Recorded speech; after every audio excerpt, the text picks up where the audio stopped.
de março, o Dia Internacional da Mulher, foi lembrado de várias formas no país inteiro e inspirou o Repórter Justiça, que você vai ver a partir de agora.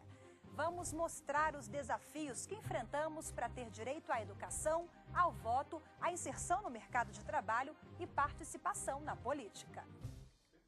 Por trás destas paredes ecoam as ordens e as determinações de uma mulher que conduz uma nação de quase 200 milhões de habitantes.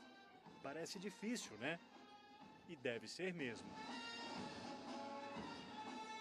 Mais difícil governar? Mais difícil ser uma mulher que governa? Acho que ela está respondendo a um lugar mais difícil de ser mulher na presidência. Ela tem que se mostrar mais autoritária do que qualquer homem precisaria, porque senão não lhe dão o devido lugar, ou acham que ela não é competente ou que ela não está assumindo autoridade. Então, e a outra questão que ela fez, o que eu acho interessante, é que ela fez questão de dar visibilidade ao lugar da mulher. E o lugar da mulher foi conquistado aos poucos. Afinal, não foi fácil enfrentar o poder conservador de grupos de homens influentes. Mas o primeiro passo foi dado na educação. Quer ver? Olha aí um pedacinho da história. Em 15 de outubro de 1827, entrou em vigor no Brasil a lei que dava o direito às mulheres de assistir e também de dar aulas. E olha só que avanço! O artigo 13 da lei estabelecia que as mestras receberiam os mesmos salários e gratificações dos mestres. Nesse sentido aí parece até que houve um retrocesso, viu? Porque pesquisas mostram que hoje, mulheres que ocupam os mesmos cargos que os homens recebem salários menores. A mulher, em média, ganha 30% a menos do que o homem ganha. Quer dizer, não é 100% a menos, não é 50%, mas é 30%, é muito. Além dessa situação salarial, ainda tem o fator da concorrência masculina. É porque as mulheres já representam 53,7% da população brasileira, mas ainda estão em menor número entre aqueles que estão ativos no mercado. Números do IBGE em 2011. No Brasil, mais de 42 milhões de mulheres estão no mercado de trabalho. Somadas as jornadas de dentro e fora de casa, elas trabalham em média 5% a mais que os homens. Os dados são de uma pesquisa realizada pela Organização Mundial do Trabalho. O estudo mostra ainda que 23% das mulheres ganham menos que a renda média da população. Essa realidade tem que mudar, né? A gente trabalha tanto quanto ou mais que eles e ganha muito pouco. Não é valorizado, né? Em todas as profissões. Mesmo com reclamação em tudo, é preciso lembrar, e por que não comemorar, a conquista de espaços profissionais que antes eram bem fechados.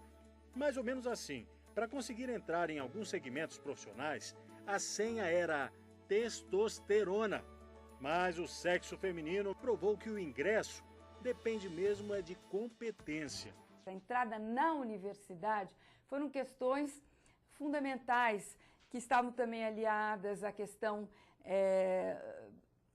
do ensino, das mulheres terem acesso ao ensino.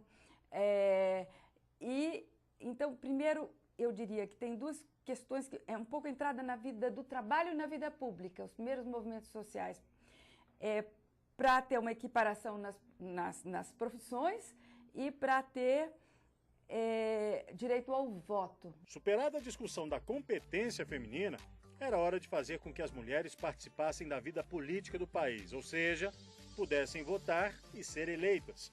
Partiu de um homem a primeira iniciativa de defender o voto para todos. Foi um médico baiano, constituinte, o César Zama, em 1890. Mas a resistência à ideia durou 42 anos. A representação feminina, ela segue totalmente inexpressiva, né? Durante talvez todo o século XX até o final dele, né? Nos anos 90, na primeira década do milênio, onde a gente vai ter as primeiras mulheres assumindo posições de liderança de governo, né? Em especial Ideli Salvati, que, salvo engano, é a primeira mulher a assumir a liderança do governo no Senado. Então, a gente leva aí cerca de 70, 80, 90 anos entre o direito de voto e uma mulher assumir uma condição de liderança dentro do Congresso. No Brasil, toda a evolução para as mulheres foi lenta mesmo. O voto, através do Decreto 21.076, e somente com a Lei 4.121, de 1962, as mulheres passaram a ter capacidade do ponto de vista civil. Até então, relativamente capaz que era, a mulher necessitava do consentimento do marido para praticar os atos da vida civil. Vê se pode. Mas a plena igualdade só veio a existir com a Constituição de 1988. O artigo 5º, inciso 1º, diz que homens e mulheres são iguais em direitos e obrigações, nos termos desta Constituição. E as mulheres, mesmo com um certo preconceito da sociedade, seguem provando o quanto são capazes profissionalmente. Eu já venci preconceito por ser loura, já venci preconceito por ser nordestina, por ser mulher. As pessoas duvidam da sua capacidade. Parece que você, quando é mulher e se for bonita, tem que provar diuturnamente a sua competência para justificar o fato de você ter o cargo que você tem. Eu tenho muito orgulho da minha história, sobretudo porque eu passei em todos os concursos que eu fiz e em todos com posições de destaque. Eu tenho orgulho de dizer que eu não precisei pedir favor a ninguém. Veja a seguir a atuação das mulheres nas mais altas cortes brasileiras. Não saia daí, eu volto em instantes.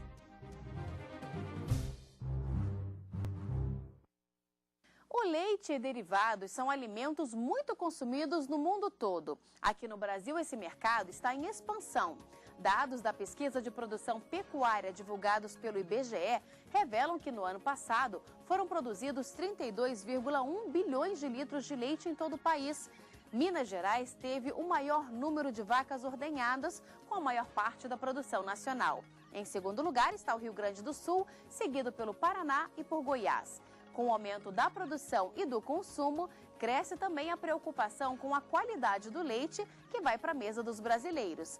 Para falar sobre a produção e o mercado de leite no Brasil, o programa Meio Ambiente por Inteiro desta semana recebe o analista da OCB, Organização das Cooperativas Brasileiras, Gustavo Beduski, e o mestre em Nutrição Humana da Universidade de Brasília, Márcio Antônio Mendonça. Tudo isso e muito mais no Meio Ambiente por Inteiro desta semana, que está imperdível, e eu espero por você. Até lá!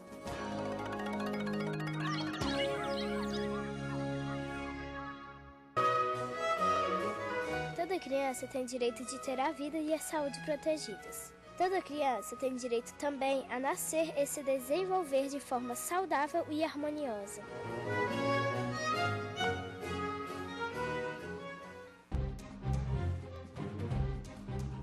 Nós mostramos agora há pouco a mulher que ocupa o cargo político mais importante do país. No setor jurídico, pesquisas recentes apontam que há uma tendência de aumento do número de mulheres. E o sexo feminino está cada vez mais presente nos cargos de destaque. Conquistar espaço no mercado de trabalho foi essencial para que as mulheres alçassem voos ainda mais altos. Para a maioria, o desafio das grandes carreiras profissionais começa nos bancos das faculdades, que têm sido invadidos por mulheres ansiosas por conhecimento. Mulheres do direito, a gente tem cada vez mais, cabeças pensantes femininas aí destoando nas mais variadas áreas, na área não só do direito de família, mas na parte de direito civil, penal, constitucional. Realmente a gente tem grupos de estudos que são liderados por mulheres e que estão preocupadas com esse desenvolvimento do direito. E a gente não vê nenhuma desigualdade entre a capacidade intelectual da mulher e do homem. Mas algumas vezes uma trajetória vitoriosa começa simples, por exemplo, com a dureza dos serviços domésticos numa cidadezinha sem muitos recursos. no interior de Goiás. Pontalina é uma cidade de 17 mil habitantes, à época tinha menos, né? E com muito poucas oportunidades de empregos para jovens. E em razão dessa dificuldade de ingresso no mercado de trabalho, eu comecei a minha carreira toda feliz da vida, trabalhando de empregada doméstica para ajudar nos estudos. Foi assim, com escalas no mundo do comércio, das multinacionais e da excelência no direito, que Delaide Alves Miranda Arantes ganhou uma cadeira na mais alta corte trabalhista do país, o TST. Eu diria até que não imaginei, mas que eu procurava sempre alçar voos maiores, eu procurava. Então, sempre que surgiam as oportunidades, eu não pensava assim, mas a minha filha está pequena, não vou poder sair de casa, vou adiar esse projeto. Eu procurava conciliar os projetos, né? Mas aproveitar as oportunidades e não esperar que as coisas aconteçam é muito importante. Mas a mulher no segmento jurídico se tornou uma imagem real muitas décadas antes. O ambiente antes dominado pelos homens começou a ser aberto para as mulheres. Em 1954, a magistratura de Santa Catarina recebeu Tereza Grisolha Tang, a primeira juíza do país. Em 1973, o Rio Grande do Sul também ganhou a primeira juíza, Maria Berenice Dias. A persistência e a competência de mulheres brasileiras fizeram com que casos de sucesso não fossem isolados no Poder Judiciário. A exemplo da ministra aposentada Ellen Grace, que fez história na justiça do país, como a primeira mulher a integrar e a presidir a Suprema Corte Brasileira. Em 2006, Ellen Grace ganhou uma companhia feminina quando a ministra Carmen Lúcia entrou para o STF. Durante o julgamento sobre a validade da Lei Maria da Penha, ela falou das dificuldades que uma mulher enfrenta ao ocupar um cargo de destaque. Aos que acham que isso aqui não é lugar de mulher, como uma vez me disse uma determinada pessoa sem saber que eu era uma dessas. Eu disse, mas também lá agora tem até mulher? Imagina. Em 2011, também fez história como a primeira mulher a comandar a primeira turma do Supremo e, em seguida, a primeira mulher a presidir o Tribunal Superior Eleitoral, o TSE, e a comandar uma eleição. A ministra Ellen Grace se aposentou e foi substituída pela ministra Rosa Maria Weber. Em 2010, a ministra Eliana Calmon colocou as mulheres em outro cargo de destaque, o de Corregedora Nacional de Justiça. Ela lembra do início da carreira, quando os colegas ainda ficavam surpresos com a presença feminina. Em 1974, eu me tornei procuradora da República e o primeiro local de minha nomeação foi Pernambuco.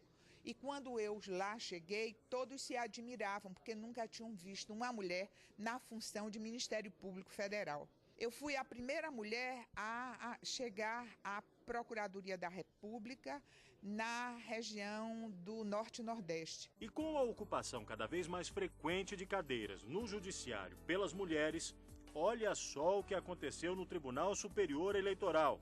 As mulheres se tornaram maioria. É um marco histórico realmente na nossa justiça brasileira. Temos um Tribunal Superior com maioria de mulheres, com a maioria feminina, e é muito interessante, nós temos uma mulher em cada uma das representações, tanto no Supremo Tribunal Federal, nossa ilustre presidente, ministra Carmen Lúcia, ministra Nancy Andrighi, nossa corregedora do STJ, ministra Laurita Vaz também do STJ, e eu agora ocupando o tribunal como titular na classe dos juristas. A presidente do TSE diz que o que ocorre no tribunal é um exemplo de que todos, homens e mulheres, devem ter direitos iguais. Eu acho importante, primeiro, porque é a quebra de um paradigma, na verdade. Quer dizer, os órgãos de cúpula ou de direção, que são esses órgãos superiores de julgamento, sempre contaram com a maioria de homens, de bons juízes, de muito bons juízes, porque havia um número muito inferior, digamos, de mulheres, antigamente nas próprias faculdades e, posteriormente, na advocacia, mas que não chegava até os tribunais. Quando há muito ainda a conquistar no sentido da igualdade, de todas as formas de igualdade, aqui temos já uma demonstração de que o Brasil caminha no sentido de propiciar condições, oportunidades para que homens e mulheres possam galgar os cargos. E depois do intervalo, exemplos de brasileiras que fazem a diferença no país. Até já.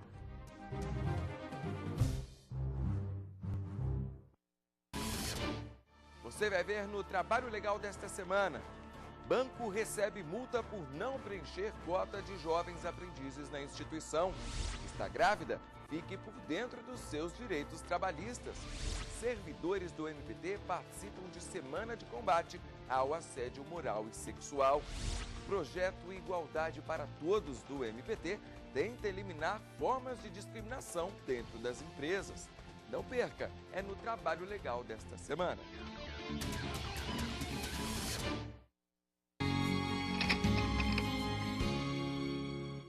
Quando comemoramos o Dia Internacional da Mulher, nós somos convidados a uma reflexão a respeito dos avanços por ela conquistados, não só na área profissional, como também como realização pessoal.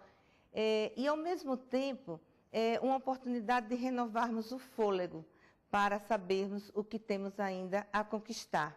E assim nos surpreendemos, né? Eu acho que causa surpresa o desempenho da mulher com muita determinação e com muita firmeza em qualquer cargo que ela venha a exercer. E isso eu acho que é de suma importância, porque é uma resposta que a mulher vem dando do seu trabalho. Mas isso, para mim, é de muita importância, porque faz com que possamos observar que a mulher ela tem grandes desafios ainda pela frente, mas sem esquecermos realmente de que já conquistamos muitos avanços e não podemos esquecer que já trilhamos muitos caminhos com muita firmeza e segurança.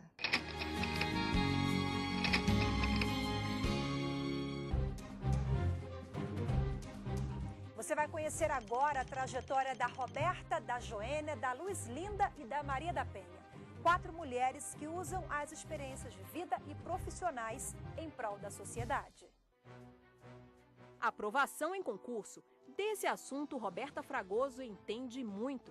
Ainda cursava Direito na Universidade Federal de Pernambuco quando passou na seleção para espiã da ABIN, Agência Brasileira de Inteligência. Força de vontade sobra nessa pernambucana, que deixou a cidade natal e veio para Brasília. A dedicação aos livros continuou a todo vapor. E resultado, em outro concurso, mais uma vez o nome na lista de aprovados. Tornou-se procuradora do estado de Goiás. 3 vezes por semana, ela se deslocava de Brasília para Goiânia. Um trajeto perigoso, porque na época a pista não era duplicada. Em uma das viagens, o carro capotou. Logo depois do acidente, foi convidada a assessorar o ministro Marco Aurélio quando ele presidiu o Supremo Tribunal Federal. Foram 5 anos no STF. Em 2005, assumiu o cargo de procuradora do Distrito Federal. Está entre as 69 mulheres que exercem a função na capital do país. Nós somos tão competentes quanto os homens, mas sem política de cotas, sem ressentimento, a gente naturalmente consegue ocupar nossos espaços. Espaço que ela ocupa sem perder o toque feminino.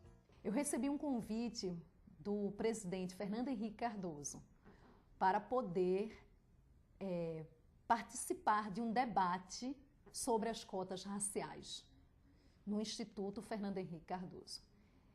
Então, iríamos compor a mesa, eu, o presidente Fernando Henrique e a ministra da Igualdade Racial, Luísa Bairros. E qual não foi a minha surpresa quando o maior motivo da minha angústia, porque eu estava super preparada para o debate, porque eu estudei o tema 10 anos de minha vida. E não tinha parado de estudar, lancei livros sobre isso, tudo. A grande angústia, e que me fez ligar para as outras pessoas, e agora como é que eu faço? Foi o que vestir. Como é que eu vou me vestir para esse debate? Porque era às 5 da tarde. Então, esse tipo de pensamento é tipicamente feminino.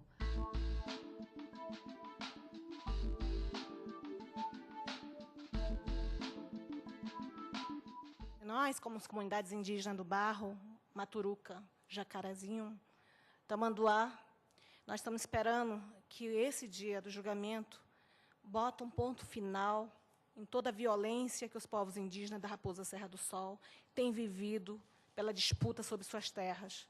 Que nossos valores espirituais, nossos valores culturais sejam considerados na aplicação dos nossos artigos da Constituição Federal de 88. A advogada no plenário do Supremo Tribunal Federal é Joênia Batista de Carvalho. E quem é essa mulher que entrou para a história do país? É a primeira índia a concluir o curso de Direito. A defesa foi feita em 2009 durante um julgamento importante no STF, a demarcação da reserva Raposa Serra do Sol. Nós vivemos aqui há mais de 30 anos se arrastando para que se conclua o processo de regularização fundiária. Nós somos caluniados, nós somos discriminados. Joênia nasceu em 1974 em Roraima. Até os 8 anos de idade viveu na floresta. Foi para a cidade onde encarou os estudos com seriedade. Foi a 5ª colocada no vestibular. Na faculdade, enfrentou preconceitos por conta da origem. Depois de formada, começou a atuar firmemente para coibir a violência praticada contra os índios e na defesa de territórios, assim como fez no STF. Nós estamos aqui sentados, esperando uma decisão, mas muitas comunidades indígenas ali em Roraima nos perguntam o que nós cometemos para sermos julgados hoje. Qual foi nosso crime que nós praticamos para ter a possibilidade de nossa terra retalhada. Ela também é primeira juíza negra do Brasil. Neta de escravo, Luiz Linda Valois formou-se aos 39 anos de idade. O sucesso profissional representa a vitória contra o preconceito, discriminação que sofreu inclusive na escola. Olha só o que ocorreu quando ela tinha apenas 8 anos de idade. O professor pediu que as crianças levassem réguas e compassos. Luiz Linda disse que não levou porque os pais não tinham dinheiro. O professor respondeu: menina, se seus pais não podem comprar material escolar, é melhor que você vá para a casa de uma branca aprender a fazer feijoada, que você vai ser bem mais feliz. E sabe o que ela respondeu? Professor, eu vou estudar, ser juíza e te prender. A promessa de prisão se transformou numa luta por igualdade. A desembargadora do Tribunal de Justiça da Bahia, hoje aposentada, sempre buscou garantir justiça para todos, principalmente por meio da conciliação. A conciliação, eu tenho certeza que é a maneira mais certa, mais correta de se resolver as demandas. Porque são as pessoas quem ditam as normas, como se deve resolver aquela problemática que está ali posta. Eu, inclusive, já recebi um prêmio aqui em Brasília, porque eu fui a juíza que mais conciliou em um determinado ano, não me lembro muito bem. Foi o primeiro prêmio de acesso à justiça. Então, eu sou fã incondicional da conciliação. Não se precisa brigar, assoberbar o Poder Judiciário com esse volume de serviço que está aí. E, inclusive, na Bahia, eu criei alguns métodos para se conciliar as demandas. O reconhecimento pelo trabalho veio também por meio de prêmios, até de embaixadora da paz, acredita? O que a senhora pensa disso? Eu nasci com essa missão de trazer a paz, por isso que eu gosto da conciliação. A paz tem que reinar entre todos nós. Uma mulher que não fez o curso de Direito, não é advogada, não é magistrada, mas entrou para a história do Poder Judiciário brasileiro, para a história do país. Maria da Penha Maia, natural de Fortaleza, nasceu em 1945. Decidiu fazer faculdade de farmácia, tornou-se farmacêutica bioquímica. A graduação era pouco para ela, fez mestrado. Profissionalmente, uma trajetória de realizações, mas dentro de casa, um passado de traumas. Em maio de 1983, Maria da Penha foi vítima do próprio marido, Marco Antônio Herédia Viveiros, professor universitário. Ele atirou na esposa enquanto ela dormia. Na época, disse que foram assaltantes. Maria ficou paraplégica. 3 anos depois, ele tentou novamente assassiná-la. Empurrou a cadeira de rodas da escada e tentou eletrocutar a mulher embaixo do chuveiro. Marco foi julgado e condenado. A tragédia fez com que a farmacêutica saísse do anonimato. Ela deixou de ser uma mulher comum e passou a ser uma pessoa pública. O caso serviu de exemplo e de alerta para o mundo. Alerta que começou na publicação de um livro. No título, a originalidade que chamou a atenção da sociedade. Em Sobrevivi, Posso Contar, Maria da Penha relata o drama com detalhes. O Comitê Latino-Americano e do Caribe denunciou o Brasil à Comissão Interamericana de Direitos Humanos da Organização dos Estados Americanos. O Brasil foi condenado por omissão e negligência e, mais, obrigado a mudar a legislação brasileira relacionada à proteção das mulheres.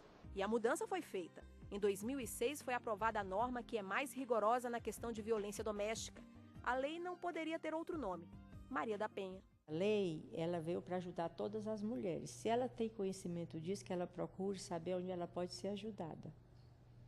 Então, procurar as instituições onde ela pode ser ajudada. E o compromisso de cada pessoa de estar trabalhando, monitorando a aplicação da lei na sua comunidade.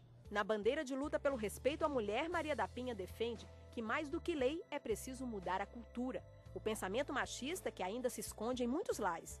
E, nesse caso, a educação é uma saída para alterar o cenário. Essa educação precisa ser feita a partir dos professores da rede pública. Eles precisam saber identificar entre os seus alunos quem está sofrendo violência doméstica, onde existe violência doméstica, e não é difícil, porque a criança é muito transparente, né? E essa professora saber como tratar aquele caso e como conduzir seus alunos para conscientizá-los. Nós não podemos querer que as coisas aconteçam de um ano para o outro, mas de um ano para o outro muita coisa pode ser feita. Não vai concluir o que precisa ser feito, mas vai se avançando, sim. E o Repórter Justiça termina aqui. Quer participar do programa? Escreva pra gente e envie a sua sugestão. O nosso e-mail é repórter.justiça@stf.jus.br. Semana que vem tem mais um tema do seu interesse. Até lá!